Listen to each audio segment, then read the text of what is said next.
Estamos de volta com mais um O Tema é Direito.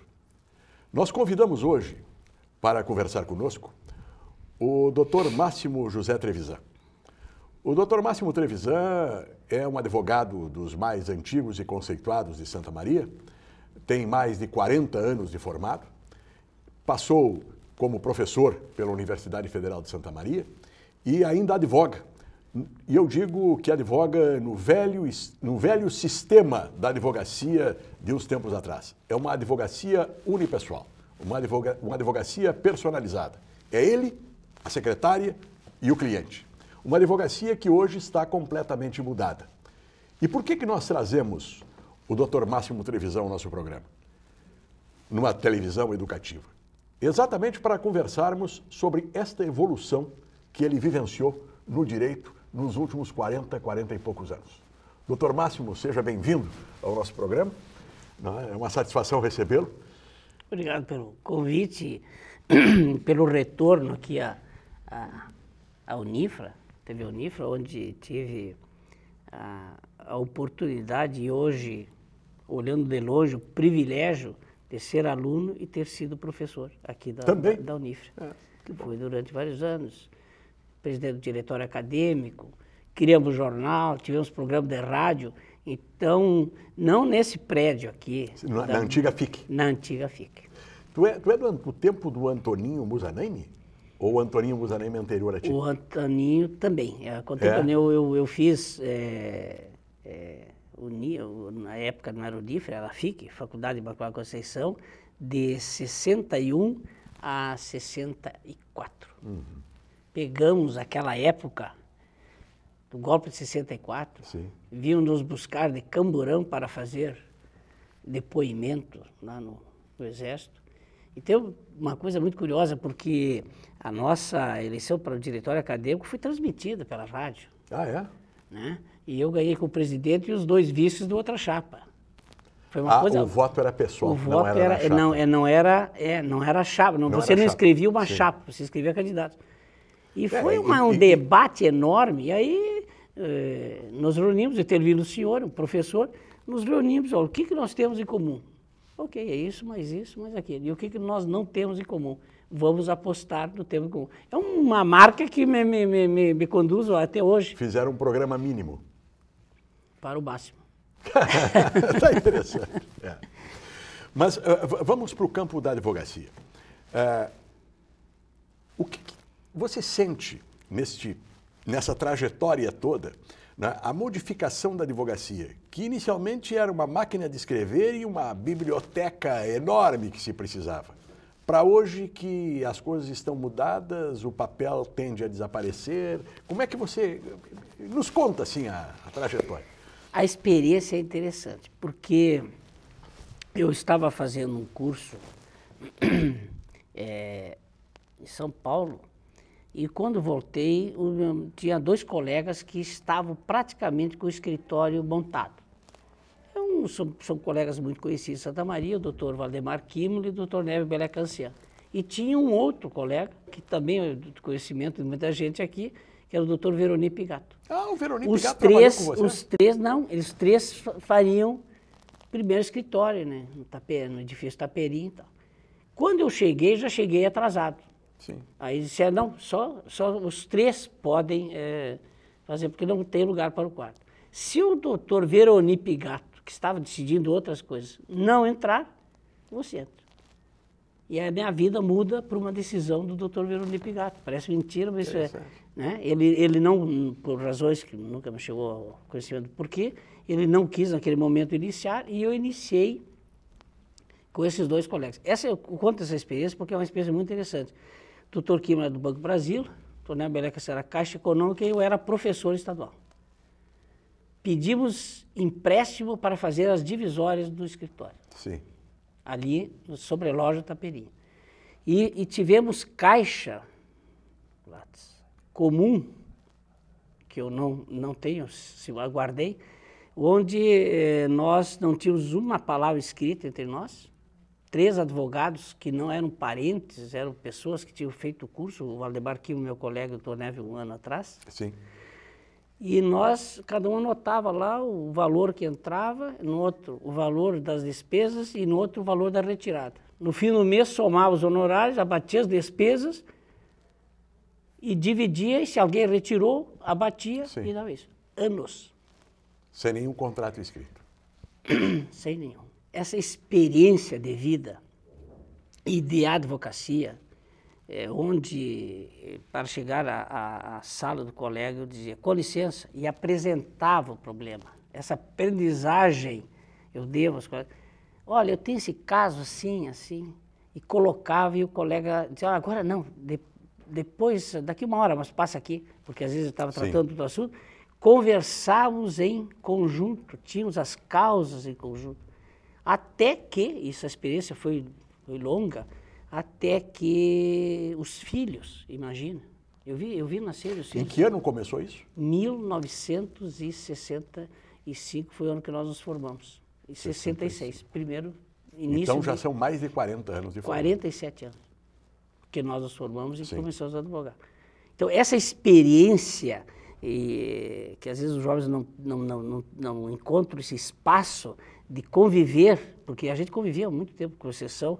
Aí o doutor Elvis saiu da Caixa Econômica e eu, quando não estava dando uma aula, dava pouca aula, o doutor Kim no Banco Brasil, nós nos reuníamos fim de semana, estudo. A biblioteca, até pouco tempo, toda ela foi adquirida em conjunto. Em comum. Aí os filhos cresceram, todos com advogados, o doutor Kim com advogado, o doutor Nevo com advogado, e meu filho se tornou juiz, e aí agora você vai contar por que tenho essa experiência individual. Né? E aí eu cheguei, naquela época, eu entendi que já não era hora de... Fui desafiado a montar no escritório de uma organização que teria que ser, no mínimo, regional para justificar certas coisas. Então eu fiquei, vou dizer, na experiência de advocacia individual. E hoje em dia, esse tipo de advocacia, ele é cada vez mais raro, não é?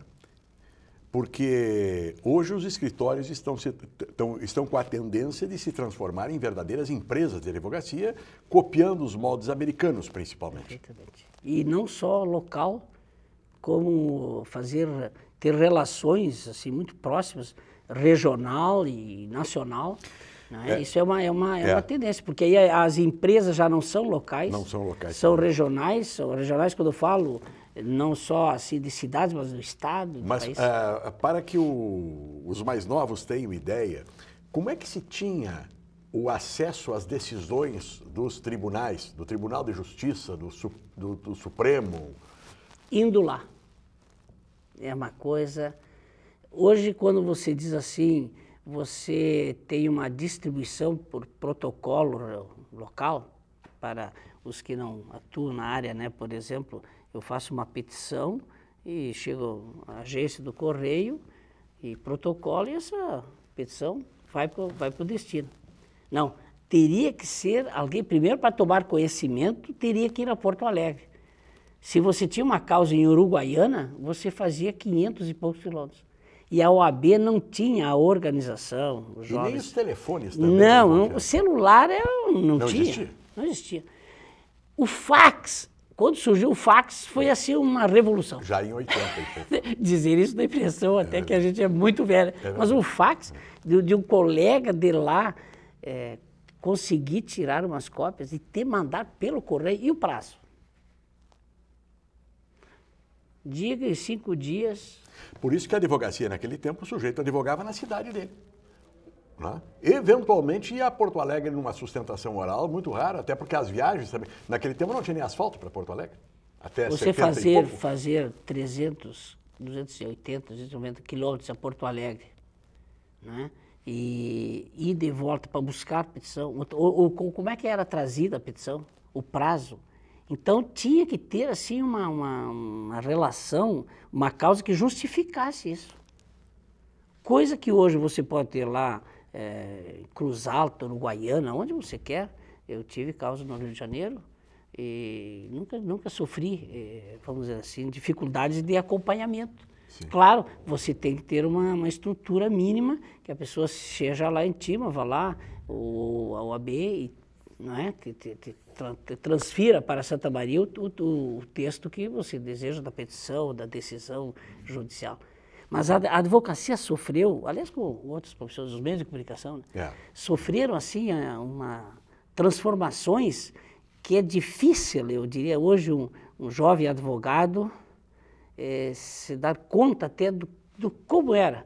Quando veio a máquina de escrever, Olivetti, e que podia corrigir uma... A máquina eletrônica. A máquina que corrigia, que a gente conseguia bater e corrigir, não ficava tão legal, mas ficava assim, mais ou menos razoável. Foi pra gente, mas que coisa boa, porque a gente tinha uma petição que para você corrigir... Usava errorex, usava aquele outro negocinho que colocava para bater em cima e tirar a corzinha. Exatamente. Era um horror. Então, chegava no fim de uma página, errava, tinha que começar tudo. E quando você, na advocacia, acontece que você iniciava uma petição e na própria petição você amadurecia e chegava à conclusão que aquilo que você disse lá não tinha sido mesmo adequado naquele momento e você tinha que refazer todo o texto, etc. etc. Então, hoje, eu diria assim que a advocacia te permite essa convivência com a mudança. Mesmo com a minha idade, estou lá com 71 anos, mas me permite isso. Agora, com a vinda do processo eletrônico, que começa a ganhar, a Justiça Federal já está completamente utilizando o processo eletrônico, a Justiça Estadual vai implantar até 2014, com certeza, já começa como piloto em algumas comarcas. A Justiça do Trabalho já está com peticionamento eletrônico e vai ser processo eletrônico logo, logo. Se fala que muitos advogados poderão ficar fora do mercado em razão desta mudança. Mas ao longo desses 45, 46 anos de advocacia, quantas mudanças bruscas houve que se dizia a mesma coisa, agora não dá mais para advogar? Não é? Você lembra quando começaram as notificações pelo jornal?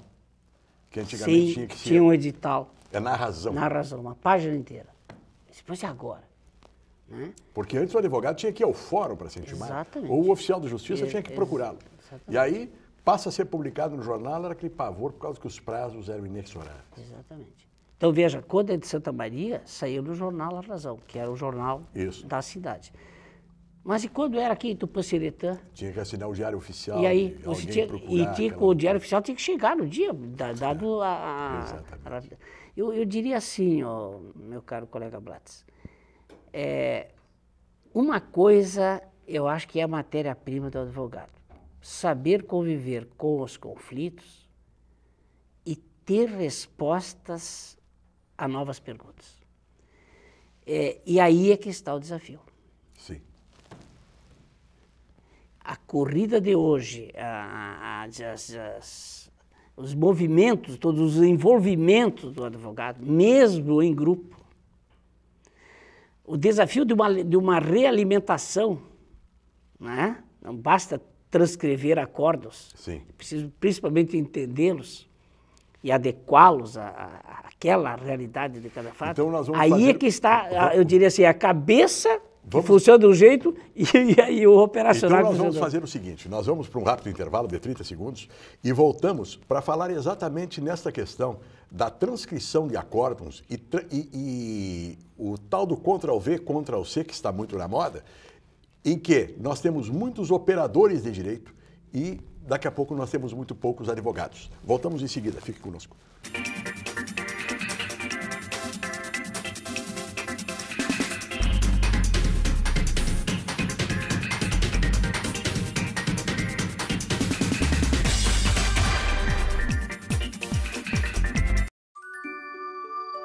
Existe um lugar onde eu me sinto muito feliz, porque eu brinco, dou risada, aprendo coisas novas e tenho um monte de amiguinhos.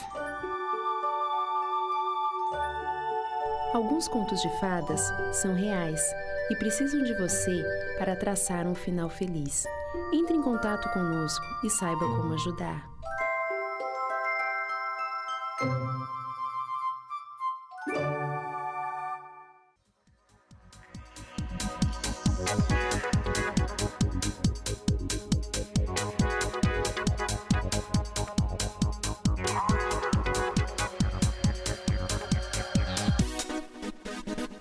sonho.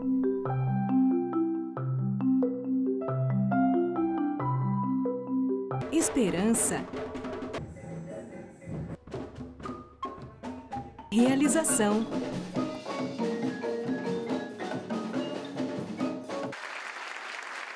Cuíca, promovendo inclusão social através da música, transformando sonhos em realidade.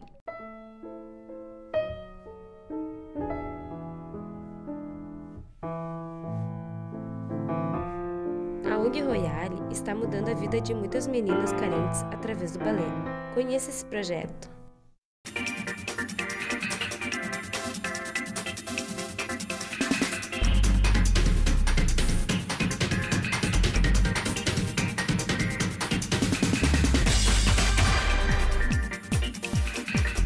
Estamos voltando do intervalo com o tema é Direito, hoje conversando com o professor e doutor Máximo José Trevisan sobre a evolução da advocacia nestes últimos 45 anos.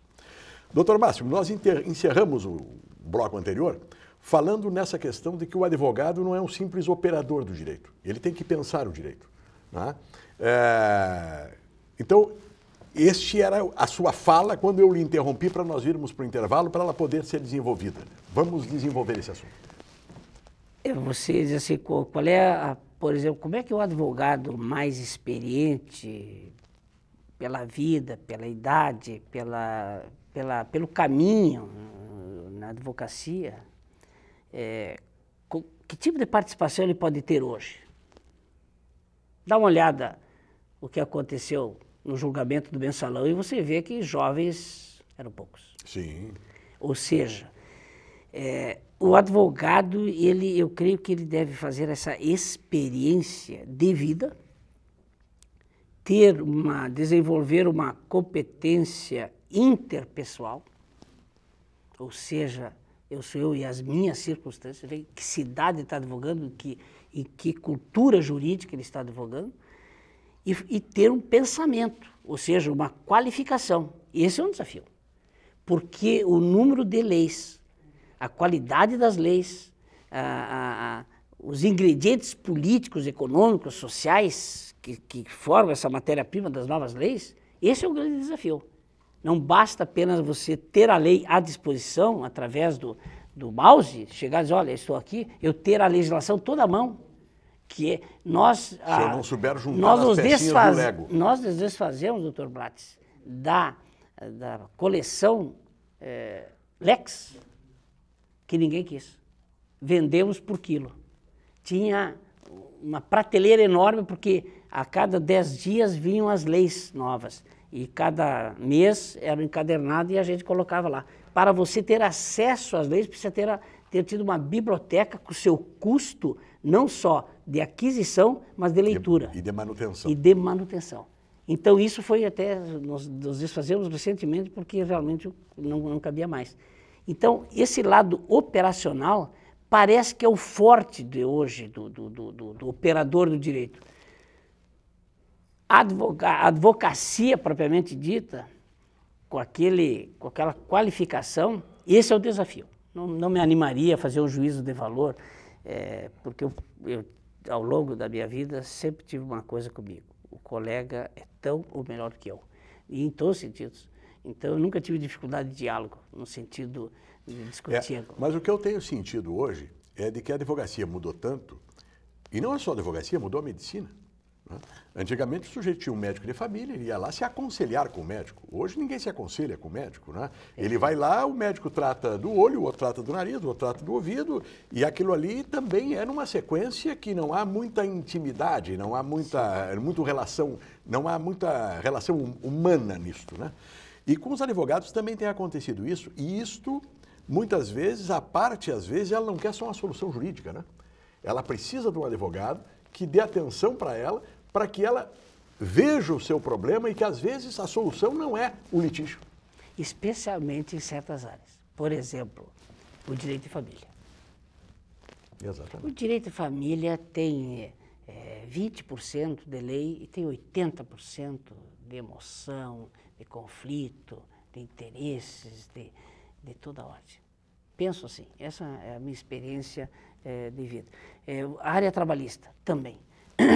Não é, Exatamente. Ela envolve uma série de coisas, percepção dessa realidade, das organizações, entender como é que a coisa funciona. Essa vivência, diria assim, a própria área tributária, que eu não frequento. E eu não, passei a não frequentar a área tributária porque era professor da universidade, então não podia advogar uma série de coisas contra a União, e aí passei para outras áreas. Mas eu vejo assim, o penal então nem se fala.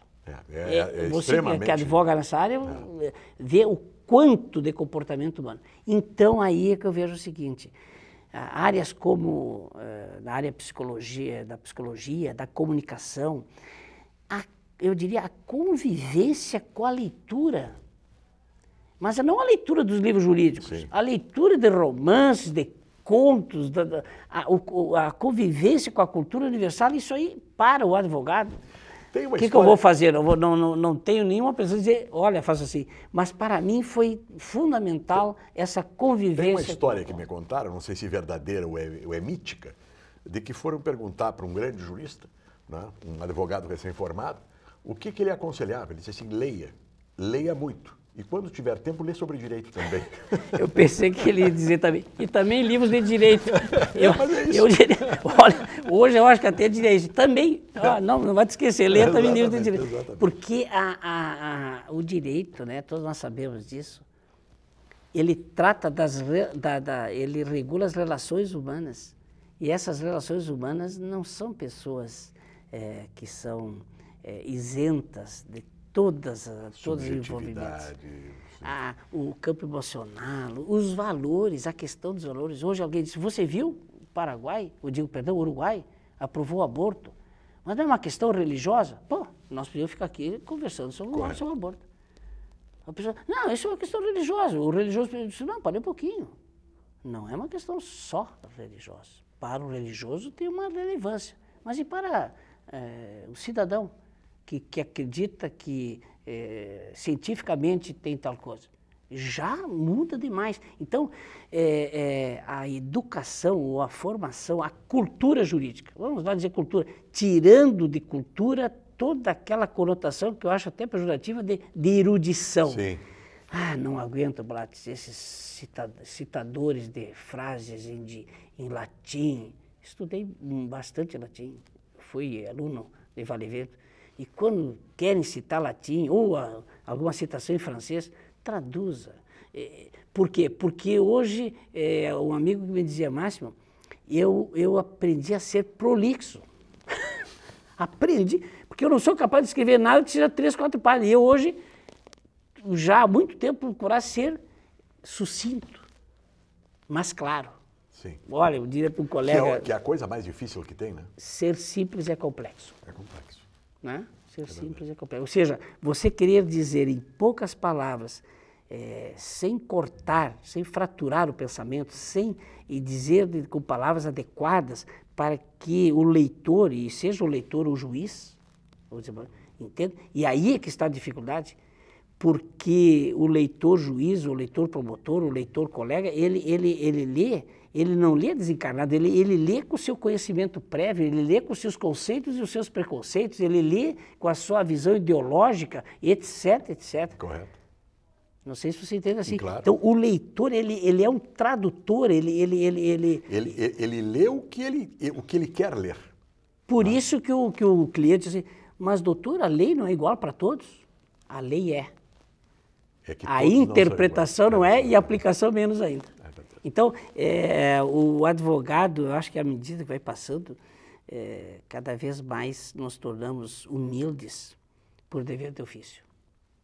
Não é nem por opção religiosa, política, social, humana, por dever de ofício. Porque nós somos realmente frágeis diante de certas coisas. A gente procura dizer, persuadir, seduzir até, se for o caso, para uma proposta que se quer na defesa do cliente. Mas fazer com que isso chegue ao objetivo é muito difícil. E tem outra questão na advocacia, que a advocacia ela é um constante aprendizado. Se ganha experiência, mas o conhecimento em si, eu vejo o meu caso, que é o mesmo teu. A Constituição de hoje não é a mesma de quando eu me formei. O Código Civil de hoje não é mais o mesmo de quando eu me formei. O Código de Processo Civil não é o mesmo de quando eu me formei. Quer dizer, no teu caso, o Código de Processo Civil já mudou pela segunda vez, né? Porque ele mudou em 73. Tu estás me lembrando aquele cara que fez 50 anos e perguntaram para ele o que ele achava. E ele disse, pois agora que eu sabia todas as respostas, mudaram as perguntas. O advogado é esse sujeito. É esse sujeito. Quando ele pensa, aspas, pensa, bota pretensão nisso, quando ele pensa que sabe alguma coisa, muda as perguntas e ele se atira a buscar as respostas. E é verdade. Mas aí a pessoa chega e diz assim, mas isso para o senhor é ficha, doutor. O senhor tem 50 anos de estrada, aí, isso é só o senhor dar uma olhada e está pronto. Quem foi que lhe disse isso? Porque exatamente o cliente imagina, é que nem chegar para um médico e dizer, mas doutor, isso aí para o senhor é a coisa mais simples que há do mundo. E ele diz, não, mas parei, isso é em geral. Agora, o seu caso, vamos ver. Exatamente. Não é, Brato? Então, eu queria, mas a advocacia, ela é sedutora. Isso quer dizer, eu estou com 40, agora no fim do ano, 47 anos de estrada. Olha, eu vou parar um dia quando eu resolver não ir mais no tanque, encher o tanque de gasolina e está na hora de olhar a paisagem mais de perto, sem andar na estrada. Ela é apaixonante. Claro que você chega uma hora que você tem que fazer uma opção, né? Aí você muda a quantidade pela qualidade. Claro. E hoje, os escritórios, realmente, você não pode, sem uma estrutura, vou agora um pouco avançar naquilo que você disse assim, sem uma estrutura, sem até colegas, no meu caso, mais jovens, que possam pegar o carro e ir e voltar, e etc. Não só distribuir o processo, porque não é só distribuir o processo. Ele pode fazer isso, você não tem como acompanhar certas coisas. Então, você vai ficando cada vez mais com um atendimento doméstico, diria assim. Em que na tua cidade você domina, porque você pega o carro, vai ao fórum, não é? Mas na hora que você quer partir para o regional ou partir para o nacional, com situações, aí o escritório hoje de advocacia, ele se torna empresa mesmo, ele é um atendimento. Aliás, os médicos, os arquitetos, todos são assim, não estão fazendo nada. E você mencionou uma coisa importantíssima, essa informatização, que ainda está... Eu tenho uma experiência do outro lado, experiência que eu digo de ouvir, que é o caso do meu filho, que é juiz federal e que está toda informatizada. Às vezes está em Porto Alegre, ele tira uma hora e ele se coloca a par da sua jurisdição de Passo Fundo. É uma coisa sensacional. Mas eu vou te contar um detalhe. Tomou posse agora como desembargadora do TRT a doutora Regina Hetzinger, que foi eleita pela OAB, pelo 5º Constitucional. E eu estive com ela agora, semana passada, e ela me dizendo o seguinte, que está tomando um pau pela informatização. A justiça, os juízes já estão muito mais informatizados que os advogados. Ela está com uma professora, tem alguém do tribunal no gabinete dela permanentemente para orientá-la de como funcionam as coisas, porque ela não estava preparada para aquilo ali. E eu diria assim, olha, eu acho que são poucos os advogados que estão. É verdade. O que eu vejo, você falou, você tem um filho que jovem, né, advogado, Ricardo, eu vejo lá o Eli Camargo, as pessoas, os advogados mais antigos, vou chamar assim, né, alguns querem se defender e dizem os mais experientes, os mais antigos, sempre tem no seu escritório alguém. Então eu diria assim, a devoção é o advogado que faz para o santo, mas quem leva o santo são os jovens. Meu amigo Máximo Trevisan, advogado que recebeu neste ano a comenda Oswaldo Vergara, da UAB do Estado do Rio Grande do Sul, uma comenda que é dada aos advogados que têm tempo de advocacia e méritos na advocacia, e o Dr. Máximo este ano foi honrado com este título da OAB estadual.